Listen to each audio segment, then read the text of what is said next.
Hi friends, before I start this episode of First Cup, I want to help you with your Christmas gift shopping plans. Do you have someone on your list who is hard to shop for, or are they interested in unique, one-of-a-kind gifts? Then Wishing Stars Native Creations is your answer to this dilemma. Now, my dear friend Chris Mayer has been making Native American jewelry for several years and is ready to help you give that special someone in your life a one-of-a-kind gift. Just go to www.facebook.com Wishing Stars Native Creations. That's facebook.com/Wishing Stars Native Creations. It's all one word, Wishing Stars Native Creations. Go there today and find out how Chris can help you. She accepts several forms of payment too, including money orders and PayPal.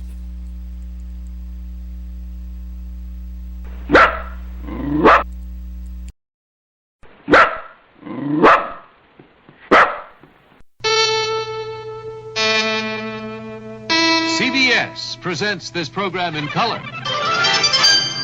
Seems that a smooth-fitting Fruit of the Loom microfiber panty just might put the pep in your step.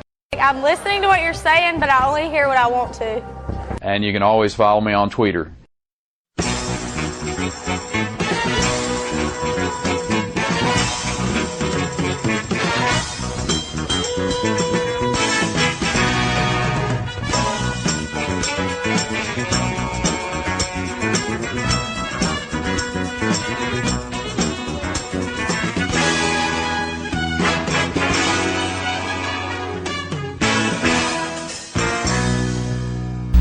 And good morning, my friends, and we're entering week number 2. That's right, week number 2 of the government shutdown. These are the government shutdown playoffs before we reach the shutdown championship. Good morning, my friends. I'm Joe Haffner. Today is Monday, October 7th, 2013. I've hit puberty, and you know what that means. It's time for your first cup. Good morning, USA. I got a feeling that it's gonna be a wonderful day. The sun in the sky has a smile on his face, and he's shining a salute to the American race. Oh boy, it's swell to say, good morning, USA.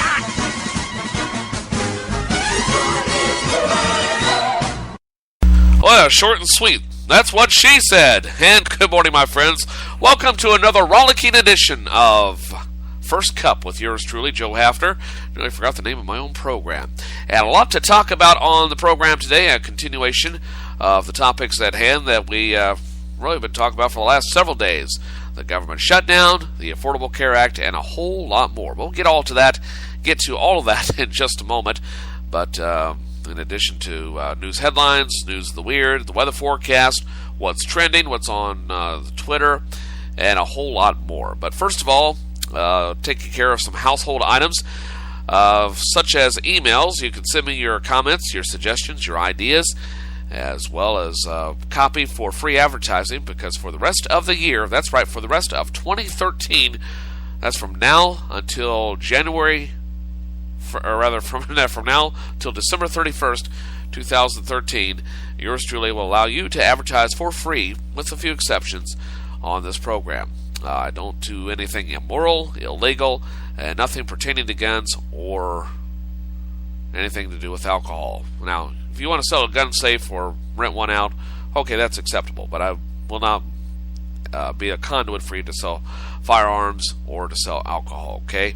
Just rather not get involved with that kind of mess right now. But otherwise, anything is good to go. Say you're wanting to buy or sell a house, or rent a house, or buy some furniture, electronics, whatever the case might be, this is your place to do it. Gunther's House of Friends at gmail.com.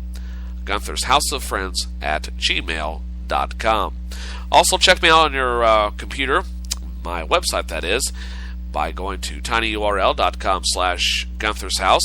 That's on your PC, Mac, Linux, or tablet computer, tinyurl.com/Gunther's House, or on your smartphone at tinyurl.com/Gunther Mobile. That's tinyurl.com/Gunther Mobile. Plus, if you're looking to listen to previous episodes of this program or anything that I produce, go to the opening page of my website and look for the Stitcher app. It's toward the bottom of the first page. Look for the Stitcher app, or go to your appropriate iPhone store or smartphone store.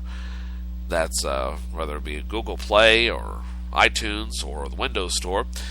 Look for the Stitcher app or the Spreaker app. That's speaker with an R after the P. Look for the Stitcher or Spreaker app. Okay?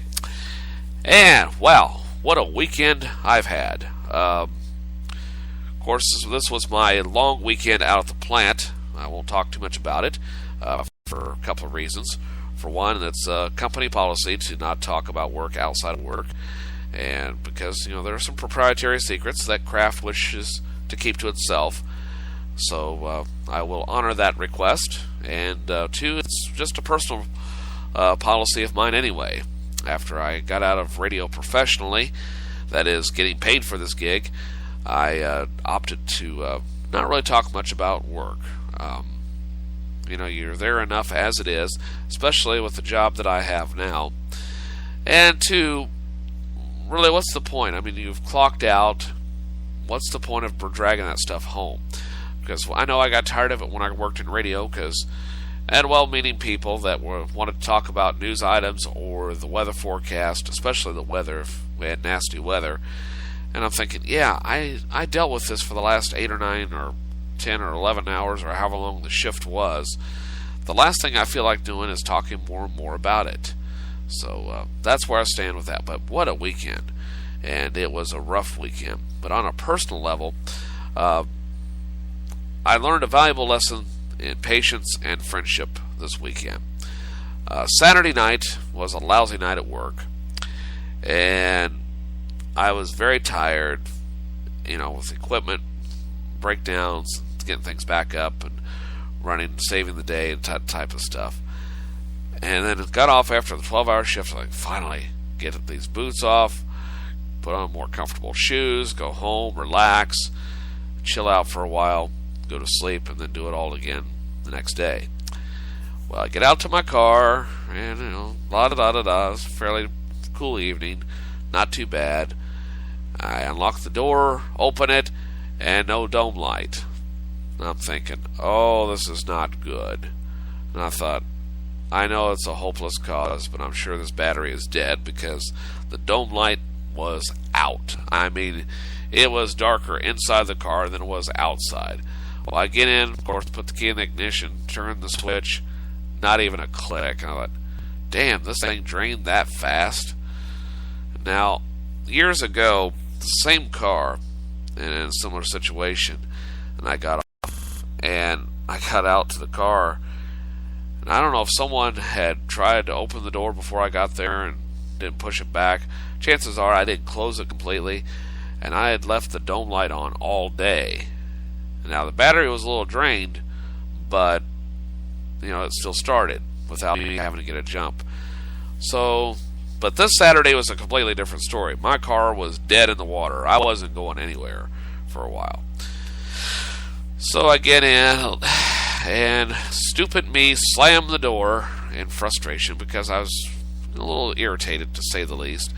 And in hindsight, I should have kept my cool because it wasn't going to solve anything. But I was running through all these scenarios. What am I going to do now? I'm going to have this car towed. And I've got to rearrange my finances to pay for this. And then a couple of friends of mine came out, Eric and Lane. First, Eric asked what happened, and I told him, and Lane told me, and I told Lane what happened. He said, well, I've got some jumper cables I can get to real quick. I have jumper cables. I just couldn't guarantee to get to them very fast because I'm a pack rat. I admit that, and I'm going to take care of that later today. So he gives me hooks up the jumper cables and not getting anything. And I'm like, what is the deal here? And I thought, did I burn out a cell or something? So we kept trying to clean the connections. I know I've got a lot of corrosion on my terminals, and I need to clean that too. So after some working around with it, Lane gives a little juice from his truck into my car and open the door again, and no light comes on. I thought, okay, if this thing is not completely dead, So I get in, and I call over my junk, literally, from the passenger seat. Get in, and slowly start up, and got the car going. So, and I'm back to fully charged vehicle again. So, thankfully, I didn't have to go through some of those worst case scenarios, because that's how my mind works when I get extremely frustrated or extremely cut back here, and I'm thinking, Joe, calm down, just calm down. There's that voice of me in the back of my mind saying, you remember what you said on your own podcast just a few days ago about the ESPN special about staying cool, keeping your collective when things are going bad or seemingly going bad, about being in the race? Just calm down, it'll be all right. And sure enough, it was all right. And so after I got the car started and went out and about, and I drove around for a few minutes, to get the battery up to recharge the cells. Drove around for about 15-20 minutes, and all was good to go. So, Eric and Lane, thank you for giving me a lift. I owe you both quite a bit right there, because I tell you, nothing makes you feel more humble than trying to be in a hurry to get home and only to find out that your car says, you're not going anywhere. I'm not going anywhere. And another thing, and normally I don't do this anyway, but I try not to park next to a fence or a wall, because it makes it difficult to get to batteries and stuff like that. And I wish cars had more uniformity about that, but then again, some vehicles, you need the battery on the left side, some you need on the right, just the way the engine is built. Even front wheel to rear wheel drive and the same manufacturer will be a little bit different. But anyway, back on the road once again. Let's see here, what else is on my mind today? I wrote on Facebook this morning that I wanted to talk about my last fishing trip with my dad. This is related to the last time I went fishing with Gunther, and I can't believe this slipped my mind last week. But this time of year is forever going to have mixed feelings for me. On the one hand, it will always be positive, because my mom's birthday is coming up next week. But coincidentally, my dad was also declared dead on her birthday 12 years ago. So there's always going to be that feeling of ambiguity. And then on top of it, on another positive side, it was 29 years ago on my mom's birthday, I ended up getting the gift that was meant for me, which was a dog. This was about roughly a month after Klaus had died. And my parents wanted to make sure that I would come home after school, so they wanted to give me something that I would be sure to come home to. And that was my own dog.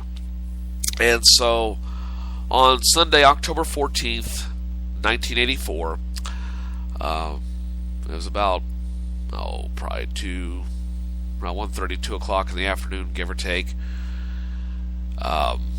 We went to Columbia to the Boone County Humane Society, which I've been a strong supporter of ever since, to shop for a new pet. And there were a lot of dogs in there that day. We looked at a lot of different breeds. And I remember going down this hallway and turning left, and down toward the very end on the, what I guess would be the west side, at least that's from what my memory tells me, going to this one cage, and there were a pair of dogs in this one cage. They were both from the same litter. One was black with, she looked like a miniature Doberman at that point. Beautiful dog. She had gorgeous brown eyes. And then what I thought was her brother in the background was the dog I ended up picking. He was all red, had the most sorrowful look on his face, like, aren't you going to pick me? And instantly I clicked with that dog. I said, this is the one I want. Now, red hair may have had something to do with it. At least it never came to my conscious thought. But the reason why I chose Fritz was, one, the eyes connected. I saw this was a dog that I knew would protect me, would be my number one.